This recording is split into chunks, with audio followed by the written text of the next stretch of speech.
Assalamualaikum warahmatullahi wabarakatuh. Semangat pagi teman-teman, jumpa lagi dengan Elite Bimbel. Hari ini kita akan membahas bab 11 SMP kelas 7 semester 2 tentang tata surya atau solar system in English. Peta konsep kita akan membahas tentang anggota dari tata surya kita. Ada planet, satelit, komet, meteoroid, asteroid. Kemudian asal usul sejarah awal era Newton abad ke-16 kalau tidak salah, dan era Einstein abad 20-an ya. Kemudian matahari, bumi, bulan, dan pergerakannya. Jadi solar system kita, tata surya kita itu ada di galaksi Bima Sakti. Kira-kira di tata surya kita ada di daerah pinggiran ya teman-teman, ya katakanlah kira-kira di daerah sini tata surya kita.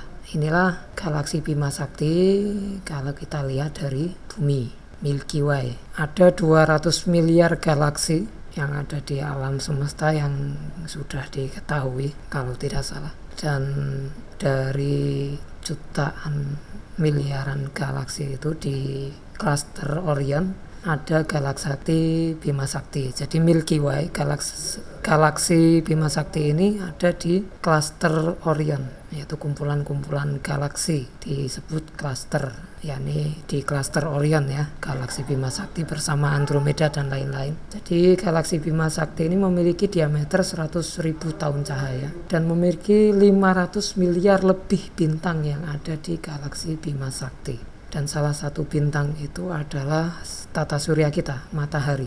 Solar system tata surya kita terdiri dari pusatnya adalah matahari, kemudian planet yang paling dekat dengan matahari ada Merkurius, kemudian Venus, Bumi, Mars, Jupiter, Saturnus, Uranus, dan terakhir Neptunus.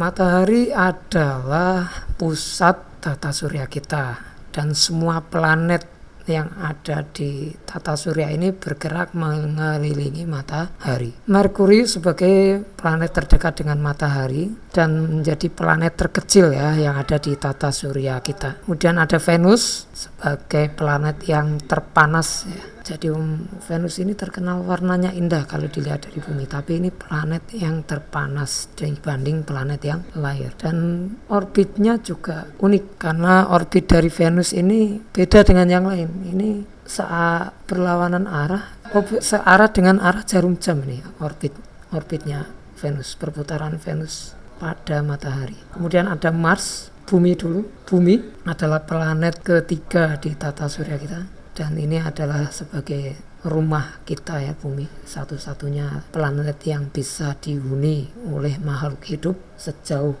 ini yang diketahui. Kemudian ada Mars, planet keempat. Ini planet terkecil kedua setelah Merkurius, dikenal sebagai planet merah. Dari National Geographic kita bisa mendapatkan informasi yang bersumber dari NASA bahwa dulunya sebelum bumi ini Mars ternyata pernah terjadi tanda-tanda kehidupan. Setelah mengalami kerusakan bergeserlah ke bumi sebagai tempat hidup baru. Dulunya Mars ini yang ada tanda-tanda kehidupan sebelum adanya bumi menjadi tempat makhluk hidup. Kemudian Jupiter sebagai planet terbesar di tata surya, dijuluki sebagai giant planet karena ukurannya yang sangat besar, terbesar di tata surya kita. Kemudian ada Saturnus, ini sebagai planet terbesar kedua di tata surya kita dan memiliki cincin yang sangat indah ya kalau dilihat. Kemudian ada Uranus sebagai planet ketujuh dan terbesar keempat. Yang terakhir ada Neptunus, planet 8, planet yang terjauh dari tata surya. Dulu sempat ada planet Pluto, tapi karena ternyata Pluto itu beda dengan 8 planet yang lain, karakternya, aktivitasnya beda sendiri, maka kesepakatan ilmuwan di 2006 mengeluarkan Pluto dari planet tata surya kita dan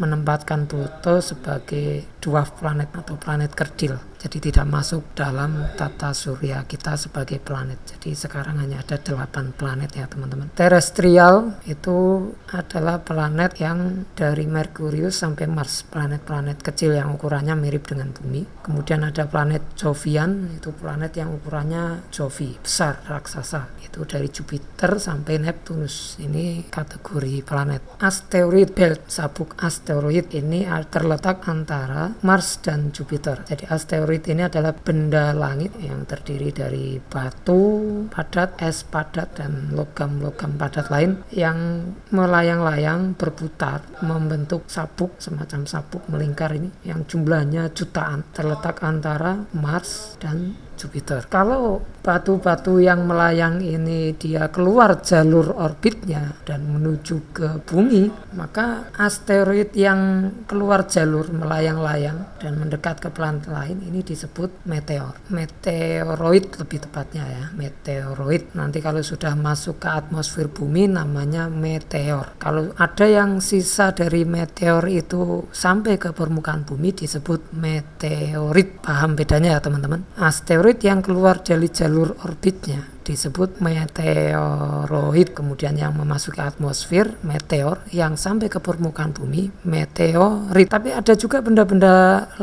lain di tata surya kita selain planet ini, termasuk yang dikategorikan planet kerdil tadi, itu juga ukurannya tidak jauh berbeda dengan asteroid. Ini yang disebut asteroid khusus yang ada di jalur sabuk antara Mars dan Jupiter saja. Di luar itu sama bahannya, logam, es beku, batu padat, es padat, logam padat, dan lain-lain sama bahannya seperti itu juga, bahkan ukurannya bisa lebih besar yang ada di asteroid. Cuma karena lintasannya tidak di sini ya tidak kita sebut asteroid. Nah, benda-benda langit tadi itu ada yang isinya padatan gas juga. Kalau dia memiliki orbit elips, nah itu yang kita sebut dengan komet. Nah ini ada Pluto Spet. Jadi Pluto ini temannya banyak, nggak sendirian. Jadi planet dwarf itu nggak cuma Pluto, tapi ada jutaan, banyak sekali. Ini di luar Neptunus, sabuk atau jalur Pluto, pet Pluto ini temannya banyak di luar, batu, logam, es padatan yang melayang-layang di tata surya kita. Nah inilah birthplace of many comet, tempat lahirnya banyak komet itu di sini, yang mereka keluar jalur dan membuat lintasan elips ketika mendekati matahari,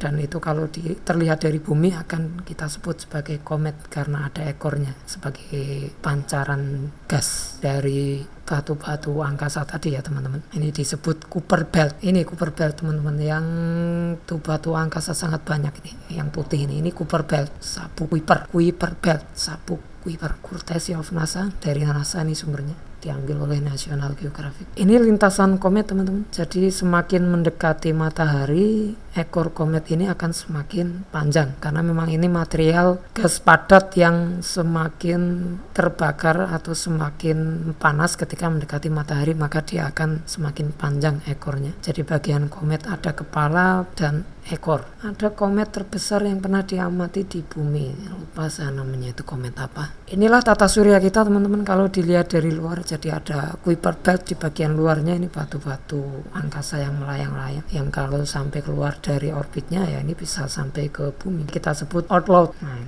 the edge of the solar system, ujung dari tata surya kita ini disebut outload. Ini penampakan tata surya kita dari luar, dan matahari ada di sini teman-teman, matahari pusatnya. Sekarang kita ke asal usul tata surya. Planet tadi sudah ya, planet itu adalah benda angkasa yang mengelilingi matahari, ada 8 jumlahnya dengan orbit yang jelas, dengan sifat yang jelas orbitnya. Satelit adalah benda langit yang mengiringi planet. Kalau bumi cuma ada bulan satelitnya yang alami, Jupiter ada banyak, 20 berapa gitu teman-teman. Komet adalah yang memiliki lintasan elips dan punya ekor gas yang terbakar. Meteorit atau meteoroid itu adalah benda angkasa yang jatuh ke bumi. Asteroid itu benda angkasa, batu-batu angkasa yang ada di antara sabuk asteroid antara Mars dan Jupiter. Asal usul tata surya kita lihat dari awalnya ada teori geosentrik. bumi sebagai pusat tata surya. Ini diungkapkan oleh Ptolemeus tahun 100 sebelum Masehi. 100 sebelum Masehi ini kita zaman apa di Indonesia ya? Ini Nabi Muhammad saja belum lahir. Oh, ini eranya Yesus kayaknya ini. Eranya masih Kristen ini 100 sebelum Masehi kalau tidak salah ya teman-teman. Dan itu bertahan lebih dari 1400 tahun. Baru setelah itu di abad ke-14 Kopernikus mengungkapkan teorinya bahwa pusat tata surya itu bukan bumi tapi matahari. Jauh sebelum Kopernikus ternyata Ibnu Al-Haytham abad ke-9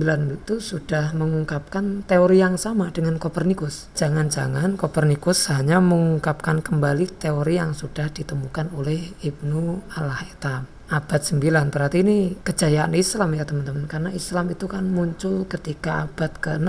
Di abad 9 kira-kira ya sudah era keemasan Islam ini teman-teman, ketika ilmu sedang di puncak-puncaknya saat itu digali kembali, karena sempat stuck ribuan tahun. Bayangkan dari era Ptolemeus geosentris, kemudian ya di abad 9 setelah Islam muncul baru teori tentang keilmuan meningkat kembali geloranya. Jadi ada sumbangsi yang tidak bisa dielakkan ya dari kemunculan adanya Islam. Cuma sayangnya Islam habis ketika di era Genghis Khan, habis runtuh semua keilmuannya dan sampai sekarang belum bisa bangkit lagi. Ya ada beberapa yang masih eksis ya di dunia Islam, ilmuwan Islam dari Persia terutama itu masih eksis. Dari Pakistan, Afghanistan, Iran itu masih eksis ilmuwan Islam, terutama Pakistan dan Iran. 17 ini berarti masih era Newton ini, teori abad 17 bahwa tata surya itu terbentuk karena ada benturan komet raksasa yang disebut komet Buffon. Jadi setelah matahari ini terbentur oleh komet yang super besar, maka bagian luarnya akan terlempar keluar dan terus berputar, akhirnya membentuk planet-planet. Ini teori komet Buffon di abad 17. Kemudian ada lagi teori nebula Laplace abad 17. Berarti ini masih era Newton, bahwa ada kabut ini terus mengalami proses alam berputar semakin padat miliaran tahun, akhirnya terbentuklah planet. Abad 19 ini sudah mulai mendekati era Einstein ini. Adanya pasang surut Jans. Jadi ada dua bintang berdekatan, satu bintang yang besar, satu bintang yang kecil, saling tarik menarik, yang kecil kalah tertarik oleh matahari yang besar dan ini akan membentuk jajaran planet terurai menjadi planet runtuh kalah oleh bintang yang lebih besar yakni matahari. Bintang kembar Fred Hoyle abad 19. Jadi ada dua bintang kembar yang berinteraksi terus menerus, terjadi putaran yang terus menerus. Nah, nanti akan membentuk tata surya. Astronom Belanda G.P. Kuiper pada tahun 1950, berarti ini masih abad 19. Proses pembentukan tata surya menurut Kuiper. Ini dari kabut juga, ini kumpulan partikel-partikel alam semesta yang berdekatan seperti kabut karena terlihat dari jauh ya, kayak nampak seperti kabut. Kemudian berputar terus menerus pada pusatnya yang akan memadat pada tengahnya dan mengecil pada ujungnya menjadi tata surya. Berarti ini sudah dianggap teori yang paling modern ini, teorinya Kuiper, era setelah Newton. Kemudian berikutnya tentang matahari. Matahari kalau kita oncei di inti ada panas 16 juta derajat Celcius. Ini inti matahari panasnya, dan di inti itu terjadi reaksi fusi. Reaksi fusi adalah reaksi penggabungan, fusion. Ini adalah reaksi yang menghasilkan energi tertinggi yang ada di alam semesta. Bagian setelah inti adalah fotosfer, kemudian kromosfer, yang terluar adalah korona. Jari-jari matahari sekitar 696.000 km. Matahari itu terdiri dari hidrogen 70%, 25% helium, dan 5% itu unsur lain seperti karbon, oksigen, nikel, besi, sulfur, neon, magnesium, dan silikon. Reaksi fusi nuklir tadi dari hidrogen ke helium memfusi sebanyak 620 juta ton metrik hidrogen per detik, teman-teman. Dahsyat sekali ini. Cahaya matahari butuh 8 menit untuk sampai ke bumi. Dari hasil cahaya ke bumi ini, bumi menerima 2 kalori per menit tiap 1 cm persegi energi yang didapatkan dari panas matahari. Aktivitas yang ada pada matahari ada prominensa, lidah api matahari. Ini kemarin baru saja kita rasakan di Indonesia adanya prominensa, lidah api matahari. Ini tidak begitu mengancam terhadap iklim ya, tapi ini prominensa ini kalau jadiannya besar ini bisa mengancam jaringan informasi kita. Kemudian ada bintik matahari, ada badai matahari. Tahun 1859 melumpuhkan jaringan telegraf. Kalau sekarang mungkin jaringan telekom ya teman-teman. Angin matahari, jadi ada angin matahari, lebih besar lagi badai matahari, kemudian lidah api matahari, bintik matahari, bumi dan bulan serta pergerakannya. Mirip dengan matahari, kalau kita onceki bumi kita juga di inti, ada mantel dan ada kulit atau kerak. Bumi kita terbentuk sekitar 4,54 miliar tahun yang lalu. Kehidupan muncul sekitar 3,5 miliar tahun yang lalu. Bumi mengelilingi matahari dalam satu orbit. Bumi berputar pada sumbunya sebanyak 366 kali atau disebut 1 tahun sideris. Perputaran bumi pada sumbunya miring 23 derajat menyebabkan perbedaan musim. Bulan adalah satu-satunya satelit bumi, satelit alami yang mulai mengorbit bumi sekitar 4,53 miliar tahun yang lalu. Jadi ini ada inti bumi ya teman-teman. Ini disebut inti bumi, inti bagian dalam. Ini juga masih inti bumi, inti bagian luar. Ini juga masih inti bumi, inti yang bagian fluida. Karena ini bentuknya sudah fluida atau liquid, panas yang mengalir. Maka di sini adanya konveksi. Kalau inti dalam dan inti luar ini masih radiasi.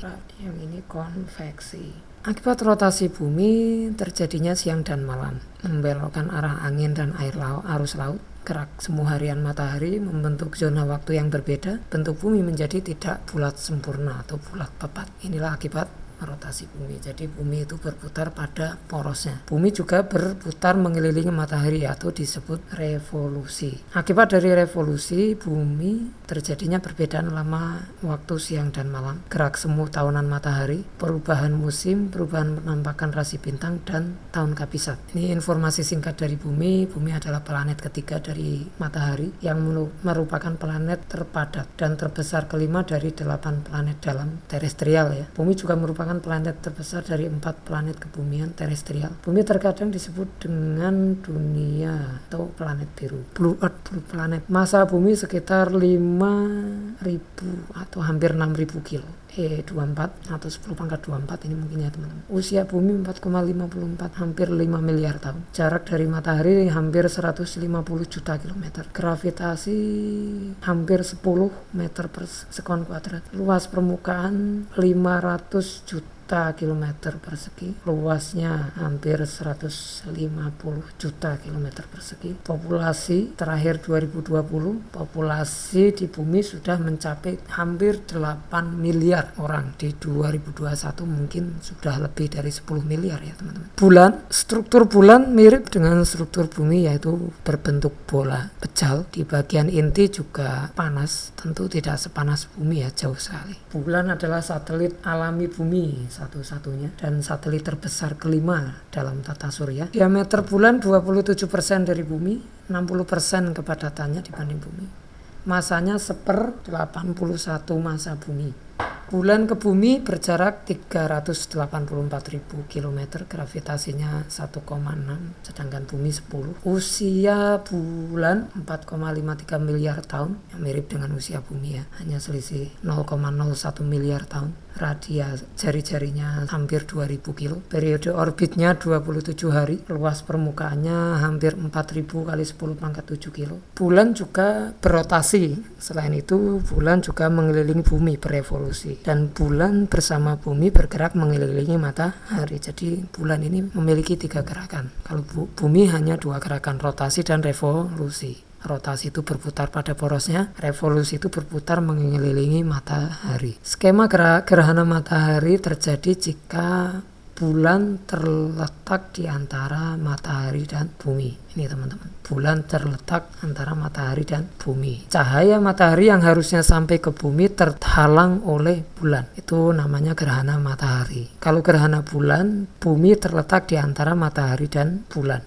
Jadi terjadi gerhana bulan jika bumi di antara satu garis lurus dengan matahari dan bulan. Gerakan bulan awal new moon atau bulan mati ini terjadi karena bumi tepat di antara matahari dan bumi. Kemudian bulan sabit akhir, kalau kita membaca searah jarum jam, kuartil akhir bulan 3/4, bulan purnama ini terjadi satu garis lurus antara matahari, bumi dan bulan. Bulan 3/4, kuartil awal, dan bulan sabit awal. Ini gerakan dari bulan. Bagaimana pergerakan planet di tata surya kita? Sama dengan pergerakan bumi, yaitu mengelilingi matahari dengan tepat di masing-masing orbitnya. Jadi tidak menyalahi orbitnya ya, tidak seperti Pluto yang orbitnya pernah terletak di antara Saturnus dan Neptunus. Makanya Pluto tidak dimasukkan lagi ke jajaran planet di tata surya kita karena dia memiliki pergerakan yang tidak wajar. Karena wajarnya planet seperti 8 planet yang lain, mereka ini bergerak sesuai pada orbitnya masing-masing. Karena membahayakan kalau sampai orbit dari Mars misalnya bergeser ke orbit bumi, atau begitu pun sebaliknya, ini membahayakan planet lain. Hukum Kepler 1 mengatakan bahwa planet bergerak dalam bidang datar berbentuk elips dengan matahari berada pada salah satu titik fokus elips tersebut. Di pergerakan planet mengelilingi matahari ini berbentuk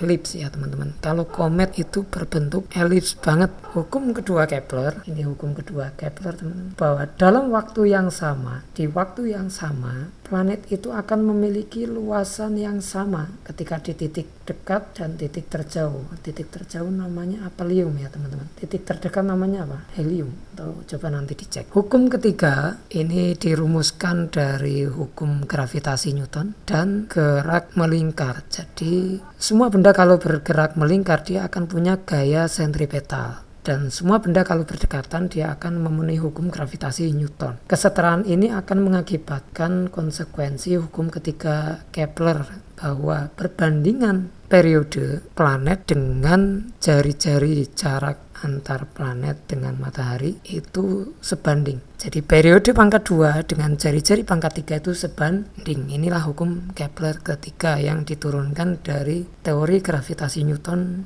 dengan gaya sentripetal, gaya yang muncul pada gerak melingkar. Ilmuwan memprediksikan tentang usia matahari kita dari lahirnya, kemudian tahap 1, tahap 2, tahap 3, tahap 4, kita ada di tahap keempat, yaitu sekitar 4 triliun tahun cahaya kalau tidak salah ya teman-teman. Dan diprediksikan akan mengalami total kehancuran di 10 triliun tahun cahaya, sekitar 6 triliun lagi. Jadi kalau kita hitung secara massa, ini masa pertama, masa kedua, masa ketiga, masa keempat, kita ada di masa kelima. Coba kita cari ayat Al-Quran tentang penciptaan, ada di ayat 32, surat 32 ayat 4, As-Sajdah. Allah yang telah menciptakan langit dan bumi dan segala yang ada di antara keduanya dalam waktu 6 hari. Kemudian dia bersemayam di atas arsy. Tentu hari maksud Tuhan, hari ukuran Tuhan bisa jadi tidak sama dengan hari yang kita alami. Seperti hari atau masa penciptaan alam semesta kan beda dengan masa hidup kita. Kalau dilihat dari sana dan kita lihat clue yang lain dalam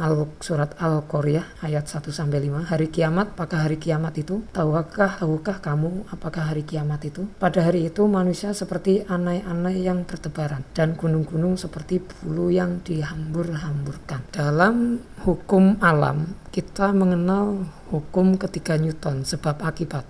Ada sebab maka pasti ada akibat. Itu sunatullah. Jadi kalau kun fayakunnya Tuhan itu ya sesuai dengan ketetapan Allah, yaitu ketetapan hukum alam sunatullah yang sudah Tuhan tetapkan dengan sangat akurat. Jadi kalau Tuhan menciptakan alam semesta dengan 6 masa penciptaan, maka sebabnya 6 masa penciptaan, akibatnya adalah 6 masa penghancuran. Maka kita ada di tahap ke-6 penghancuran. Jadi Tuhan menciptakan alam semesta dengan 6 masa sampai akhirnya kita bisa makhluk hidup bisa diturunkan ke bumi, bisa bertahan di bumi. Maka 6 masa ini adalah masa kehancuran kita. Kira-kira begitu. Namanya juga mengira-ngira ya teman-teman. Kan tidak harus benar. Bisa jadi salah. Ini hanya sedikit renungan kita saja bagi yang mau merenungkan. Kalau tidak ya tidak ada masalah. Thanks for watching. Sampai jumpa lagi di video selanjutnya. Wassalamualaikum warahmatullahi wabarakatuh.